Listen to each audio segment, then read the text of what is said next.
The story, The Cunning Little Tailor.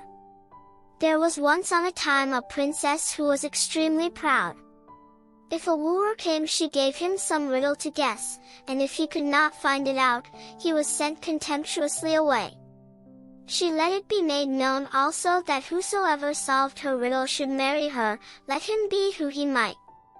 At length, therefore, 3 tailors fell in with each other, the 2 eldest of whom thought they had done so many dexterous bits of work successfully that they could not fail to succeed in this also. The third was a little useless landlooper, who did not even know his trade, but thought he must have some luck in this venture, for where else was it to come from?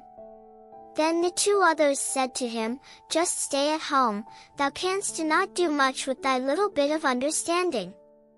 The little tailor, however, did not let himself be discouraged, and said he had set his head to work about this for once, and he would manage well enough, and he went forth as if the whole world were his. They all 3 announced themselves to the princess, and said she was to propound her riddle to them, and that the right persons were now come, who had understandings so fine that they could be threaded in a needle. Then said the princess, "I have 2 kinds of hair on my head, of what color is it?" "If that be all," said the first, "it must be black and white, like the cloth which is called pepper and salt." The princess said, "Wrongly guessed, let the second answer." Then said the second, "If it be not black and white, then it is brown and red, like my father's company coat."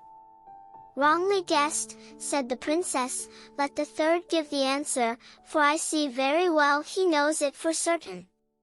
Then the little tailor stepped boldly forth and said, "The princess has a silver and a golden hair on her head, and those are the 2 different colors." When the princess heard that, she turned pale and nearly fell down with terror, for the little tailor had guessed her riddle, and she had firmly believed that no man on earth could discover it.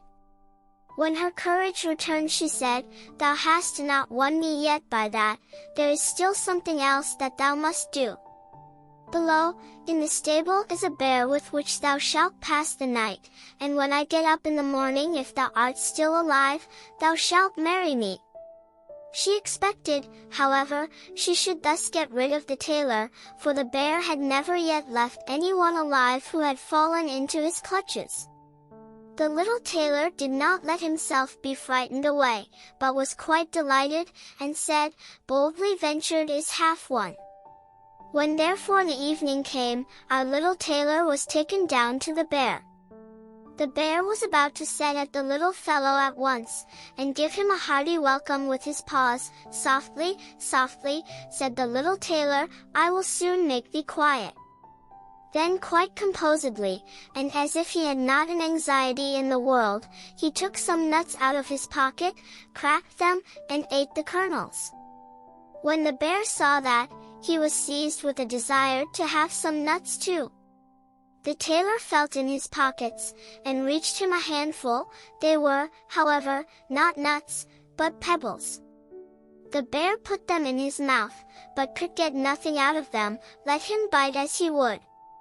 "Ah," thought he, "what a stupid blockhead I am!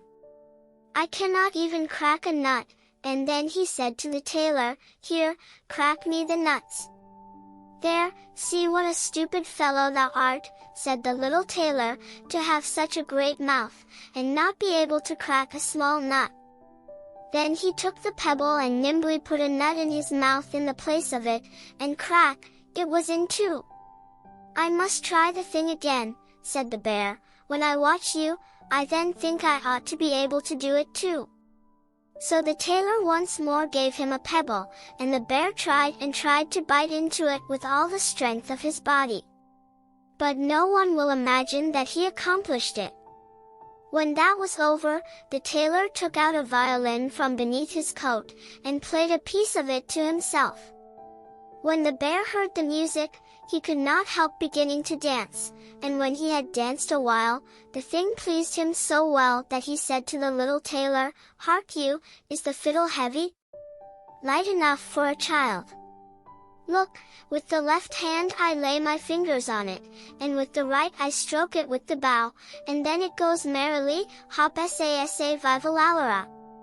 So, said the bear, fiddling is a thing I should like to understand too, that I might dance whenever I had a fancy. What dost thou think of that? Wilt thou give me lessons? With all my heart, said the tailor, if thou hast a talent for it. But just let me see thy claws, they are terribly long, I must cut thy nails a little. Then a vice was brought, and the bear put his claws in it, and the little tailor screwed it tight, and said, Now wait until I come with the scissors, and he let the bear growl as he liked, and lay down in the corner on a bundle of straw, and fell asleep. When the princess heard the bear growling so fiercely during the night, she believed nothing else but that he was growling for joy, and had made an end of the tailor. In the morning she arose careless and happy, but when she peeped into the stable, the tailor stood gaily before her, and was as healthy as a fish in water. Now she could not say another word against the wedding because she had given a promise before everyone, and the king ordered a carriage to be brought in which she was to drive to church with the tailor, and there she was to be married. When they had got into the carriage, the two other tailors, who had false hearts and envied him his good fortune, went into the stable and unscrewed the bear again. The bear in great fury ran after the carriage. The princess heard him snorting and growling, she was terrified, and she cried, Ah, the bear is behind us and wants to get thee. The tailor was quick and stood on his head, stuck his legs out of the window, and cried, Dost thou see the vice? If thou dost not be off thou shalt be put into it again. When the bear saw that, he turned round and ran away. The tailor drove quietly to church, and the princess was married to him at once, and he lived with her as happy as a woodlark. Whosoever does not believe this, must pay a thaler.